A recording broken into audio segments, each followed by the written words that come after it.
Police அராஜகம் ஒழிக அப்படிங்கிற மாதிரி வந்து இன்றைக்கி ஒரு மோசமான டஃப்பான ஒரு போலீஸ் ஆஃபீஸர் அவங்க பிரபாவை அரெஸ்ட் பண்ணி வச்சு உள்ளார இப்போ தள்ளி ஒரு அடிக்காத குறையாக இருக்கும் பொழுது இப்போ இங்கே வந்துடுறாங்க கோடீஸ்வரியும் தசரதனும். அவங்க ரெண்டு பேரும் கெஞ்சி என்ன தான் ஆச்சுன்னு கேட்டால் வந்து அதெல்லாம் கிடையாது, உங்கள் பொண்ணோட கேரக்டர் வந்து அவள் ஆளை பார்த்தாலே தெரியுது, அவள் அம்மா ஒன்றை பார்த்தா அதை விட நல்லா தெரியுதுலாம் பேச, எதுக்கு இந்த தேவையில்லாத பேச்சு பேசுகிறீங்கன்னு அவங்க கோவப்பட்டு இருக்க மேலே லைட்டாக கை வைக்கிறாங்க, உருண்டுக்கிட்டு போய் கீழே விழுந்துட்டாங்க பொத்துன்னு கோடீஸ்வரி.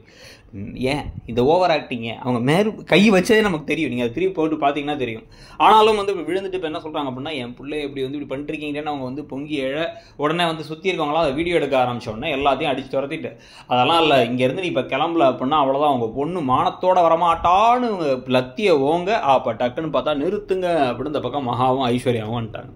ஐஸ்வர்யா அதை வீடியோ வேறு எடுத்து வச்சிட்டாங்க. சிஎம் செல்லுக்கு இதை போட்டு விட்ருவோன்னு மகா மிரட்டிட்டு இருக்கும் பொழுதே டக்குன்னு மொத்தமாக வந்து எனக்கு ஒரு கான்ஃபரன்ஸ் கால் இருக்குது, நான் போகிறேன் அப்படின்னு அவங்க பயந்து போயிட்டாங்க, பிரச்சனை ஆகிடுமோட்டு அந்த போலீஸ் ஆஃபீஸர். அப்போ அந்த சமயத்தில் வந்து விபி ஜுவல்லரிஸ்லேருந்து எல்லாருமே மொத்தமாக வந்து இறங்குறாங்க. அப்படியே எல்லாரும் வேதாச்சலத்துலேருந்து எல்லாரும் வந்து இறங்க எல்லாரும் நேராக உள்ளார போய் வந்து பார்த்தா உள்ளார விஜய் இருக்காரு. நீ ரெண்டு பேரும் அரெஸ்ட் பண்ணிட்டு வந்துருக்கீங்க அப்படின்னு கேட்டதுக்கப்புறம் தான் உண்மைகள் சொல்கிறாங்க. அனாமிகா அவங்க மேலே கேஸ் கொடுத்துருக்காங்கன்ட்டு இவங்க ரெண்டு பேரும் ஒன்றா உட்காந்து அந்த ஹோட்டலில் பேசிகிட்டு இருந்த வீடியோ எடுத்து கொடுத்துட்டு இவரை வந்து இவர் பலாரும் அறையிறாரு விஜய் அனாமிகாவை.